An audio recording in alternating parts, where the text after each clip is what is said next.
கொஞ்சம் இன்க்ரீடியன்ட் வச்சு சூப்பர் டேஸ்டியான ஒரு டிஷ் செய்யலாமா? Hey all, welcome back to Rehoboth begins. நான் லாஸ்ட்டு தேர்ஸ்டே வந்துட்டு லஞ்ச் பாக்ஸ் வீடியோவில் சொல்லியிருந்தேன், அம்மா சிம்பிளாக சொல்லி கொடுத்த ஒரு ரெசிபி சூப்பர் டெலிஷியஸாக இருந்துச்சு அப்படின்னு சொல்லிட்டு.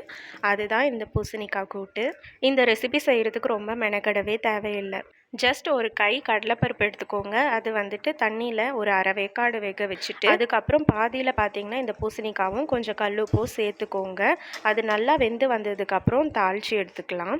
தாளிப்பும் பார்த்திங்கன்னா ரொம்ப சிம்பிள் தான். கடாயில் எண்ணெய் ஊற்றிட்டு எண்ணெய் காஞ்ச உடனே கடுகு உளுத்த பருப்பு போடுங்க. அது நல்லா பொரிஞ்ச உடனே காஞ்ச மிளகாய் போடுங்க. உங்களுக்கு காஞ்ச மிளகாய் வந்துட்டு காரம் வேணும்னா கிள்ளி போட்டுக்கோங்க. ஆனால் மிளகாத்தூள், மஞ்சள் தூள் எதுவுமே யூஸ் பண்ண தேவை கிடையாது. அதோட கருவேப்பிலை சேர்த்துட்டு வேக வச்சுருக்கிற பூசணிக்காய், கடலைப்பருப்பு அப்படியே எடுத்து சேர்த்துக்கோங்க. அதில் இருக்கிற தண்ணி நல்லா ஈர்க்கிற வரைக்கும் நல்லா வேக விடுங்க. அப்படி வேக விட்டு எடுத்திங்கன்னா சூப்பர் டெலிஷியஸான பூசணிக்காய் கூட்டு ரெடி.